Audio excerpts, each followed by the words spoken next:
Item ಯಾವುದೇ ಇರಲಿ try ಮಾಡಿ ಆಚಿ ಚಿಕನ್ ಮಸಾಲಾ. ಮೃತ ಮಹಿಳೆಯರ ಖಾತೆಗೂ ಗೃಹಲಕ್ಷ್ಮಿ ಹಣ ಜಮೆಯಾಗ್ತಾ ಇದೆ. ಗ್ಯಾರಂಟಿ ಯೋಜನೆಗಳಲ್ಲಿ ಭಾರಿ ದುರುಪಯೋಗ ಕಂಡು ಬರ್ತಾ ಇದೆ. ನಿಧನರಾದವರ ಹೆಸರಲ್ಲಿ 70 ಕೋಟಿ ರೂಪಾಯಿ ವರ್ಗಾವಣೆ ಆಗಿದೆ. ಮೃತ ಮಹಿಳೆಯರ ಖಾತೆಗೂ ಕೂಡ ಗೃಹಲಕ್ಷ್ಮಿ ಹಣ ಜಮೆಯಾಗ್ತಾ ಇದೆ. ಗ್ಯಾರಂಟಿ ಯೋಜನೆಗಳಲ್ಲಿ ಭಾರಿ ದುರುಪಯೋಗ ಕಂಡು ಬರ್ತಾ ಇದೆ. ನಿಧನರಾದವರ ಹೆಸರಲ್ಲಿ 70 ಕೋಟಿ ರೂಪಾಯಿ ವರ್ಗಾವಣೆ ಆಗಿದೆ. ಸುಮಾರು 2.5 ಲಕ್ಷ ಫಲಾನುಭವಿಗಳಲ್ಲಿ ಅಕ್ರಮ ಪತ್ತೆಯಾಗಿದೆ. ಹೀಗಾಗಿ ಗ್ಯಾರಂಟಿ ಯೋಜನೆಗಳ ದುರುಪಯೋಗಕ್ಕೆ ಬ್ರೇಕ್ ಹಾಕೋದಕ್ಕೆ ಸರ್ಕಾರ ಚಿಂತನೆಯನ್ನ ನಡೆಸಿದೆ. ಜೀವಿತ ಪ್ರಮಾಣ ಪತ್ರಕ್ಕೆ ತಂತ್ರಜ್ಞಾನ ಆ್ಯಪ್ ಚಿಂತನೆಯನ್ನ ಮಾಡಿದೆ. ಜೀವಿತ ಪ್ರಮಾಣ ಪತ್ರ ಹಾಗೆ ಆ್ಯಪ್ನ ಅಭಿವೃದ್ಧಿಗೆ ಚಿಂತನೆಯನ್ನ ನಡೆಸಿದೆ ಸರ್ಕಾರ. ಹಣ ದುರುಪಯೋಗಕ್ಕೆ ಬ್ರೇಕ್ ಹಾಕೋದಕ್ಕೆ ಸರ್ಕಾರ ಈ ರೀತಿ ಚಿಂತನೆಯನ್ನ ನಡೆಸಿರುವಂಥದ್ದು. ಮೃತ ಮಹಿಳೆಯರ ಖಾತೆಗೂ ಕೂಡ ಈ ಒಂದು ಗೃಹಲಕ್ಷ್ಮಿ ಹಣ 2,000 ಹಣ ಜಮೆಯಾಗ್ತಾ ಇದೆ. ಹೀಗಾಗಿ ಗ್ಯಾರಂಟಿ ಯೋಜನೆಗಳಲ್ಲಿ ಭಾರಿ ದುರುಪಯೋಗ ಕಂಡು ಬರ್ತಾ ಇದೆ.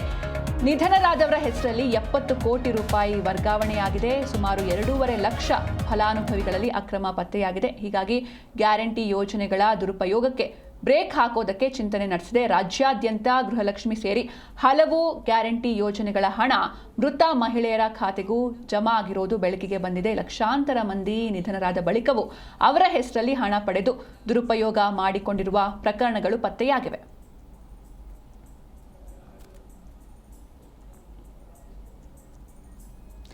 ಈ ಬಗ್ಗೆ ಹೆಚ್ಚಿನ ಮಾಹಿತಿ ನೀಡ್ತಾರೆ ನಮ್ಮ ಪ್ರತಿನಿಧಿ ಮಂಜುನಾಥ್. ಲೈವ್ ನಲ್ಲಿ ಜಾಯ್ನ್ ಆಗಿದ್ದಾರೆ. ಮಂಜುನಾಥ್, ಇನ್ನು ಮೃತ ಮಹಿಳೆಯರ ಖಾತೆಗೂ ಕೂಡ ಗೃಹಲಕ್ಷ್ಮಿ ಹಣ ಜಮೆಯಾಗ್ತಾ ಇದೆ.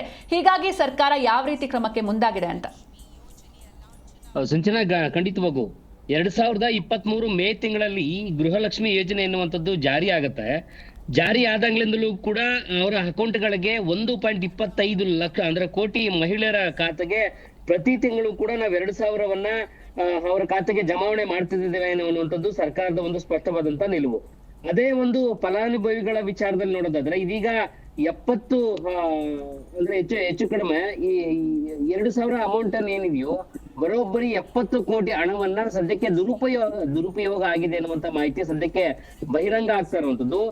ಈ ಒಂದು ಕುಟುಂಬಗಳೇನಿದಾವೋ ಆ ಕುಟುಂಬಗಳು ಅವ್ರ ಕುಟುಂಬದಲ್ಲಿ ಏನು ಗೃಹಲಕ್ಷ್ಮಿ ಯೋಜನೆ ಎನ್ನುವಂತ ನಿಟ್ಟಿನಲ್ಲಿ ಅವರ ಮನೆ ಮಾಲಿಕೆಗೆ ಏನು 2,000 ಅಮೌಂಟ್ ಅನ್ನ ಸರ್ಕಾರದ ಮಟ್ಟದಲ್ಲಿ ಏನಾಗ್ತಾ ಇದೆಯೋ ಆ ಒಂದು ಸರ್ಕಾರದಿಂದ ಆಗ್ತಿರುವಂತ ಹಣವನ್ನ ದುರುಪಯೋಗ ಪಡಿಸ್ಕೊಳ್ತಾ ಇದ್ದಾರೆ ಅನ್ನುವಂಥದ್ದಕ್ಕೆ ಇದೊಂದು ಸ್ಪಷ್ಟವಾದಂತ ಉದಾಹರಣೆ ತಪ್ಪಾಗ್ಲಿಕ್ಕಿಲ್ಲ.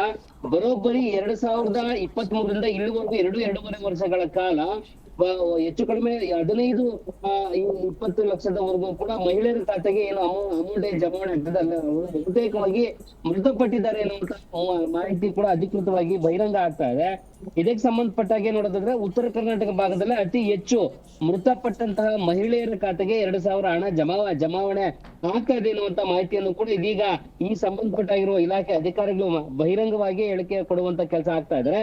ಇದಕ್ಕೆ ಸ್ಪಷ್ಟವಾದಂತ ಕಾರಣ ಇಲ್ಲದೇ ಇದ್ರೂ ಕೂಡ ಆ ಕುಟುಂಬದವರೇ ಅರಿತು ನಮ್ಮ ಕುಟುಂಬದಲ್ಲಿ ಈ ಸದಸ್ಯರಿಲ್ಲ ಎನ್ನುವಂತ ನಿಟ್ಟಿನಲ್ಲಿ ಒಂದು ಪ್ರಮಾಣ ಪತ್ರವನ್ನು ಕೂಡ ಸರ್ಕಾರಕ್ಕೆ ಸಲ್ಲಿಸಬಹುದಾಗಿತ್ತು. ಆದ್ರೆ 2,000 ಬರ್ತಿದೆಯಲ್ಲ ಎನ್ನುವಂತ ನಿಟ್ಟಿನಲ್ಲಿ ಆ ಹಣವನ್ನ ದುರುಪಯೋಗ ಪಡಿಸ್ಕೊಳ್ಳುವಂತ ಕೆಲಸ ಆಗ್ತಿದೆ ಅನ್ನುವಂತ ಮಾಹಿತಿನ ಅಧಿಕಾರಿಗಳು ಹೇಳ್ತಾ ಇದ್ದಾರೆ. ಇದಕ್ಕೆ ತಕ್ಕನಾಗೆ ಈಗ ಮೃತಪಟ್ಟಂತ ಕುಟುಂಬಗಳಿಗೆ ಅಮೌಂಟ್ ಏನು ಹೋಗ್ತಾ ಇದೆ ಹೆಚ್ಚು ಕಡಿಮೆ 2.5 ಲಕ್ಷದವರೆಗೂ ಕೂಡ ಈಗಾಗಲೇ ಕಳೆದ ತಿಂಗಳು ಕೂಡ ಅಮೌಂಟ್ ಜಮೆ ಆಗಿದೆ ಅನ್ನುವಂತ ಮಾಹಿತಿ ಕೂಡ ಬಹಿರಂಗ ಆಗ್ತಾ ಇರುವಂತದ್ದು.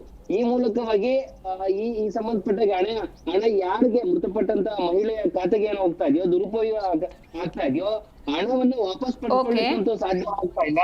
ಈ ಕಾರಣದಿಂದಾಗಿ ಈ KYC ಸೇರಿದಂತೆ ಹೊಸ ಒಂದು ಆ್ಯಪ್ ಗಳನ್ನ ಸಿದ್ಧಪಡಿಸ್ಕೊಂಡು ಯಾರಿಗೆ ಮೃತಪಟ್ಟಂತ ಮಹಿಳೆ ಅಕೌಂಟ್ಗೆ ಏನು ಅಮೌಂಟ್ ಹೋಗ್ತಾ ಇದೆ ಅದೆಲ್ಲನೂ ಕೂಡ ಮತ್ತೆ ಸ್ಟಾಪ್ ಮಾಡುವಂತ ಕೆಲಸಕ್ಕೆ ಸಂಬಂಧಪಟ್ಟಾಗಿ ಇರುವಂತ ಇಲಾಖೆ ಕೂಡ ಮುಂದಾಗ್ತಾ ಇದೆ. ಸಂಚನಾ, ಥ್ಯಾಂಕ್ ಯು ಮಂಜುನಾಥ್ ನಿಮ್ಮೆಲ್ಲ ಡೀಟೇಲ್ಸ್ಗಾಗಿ.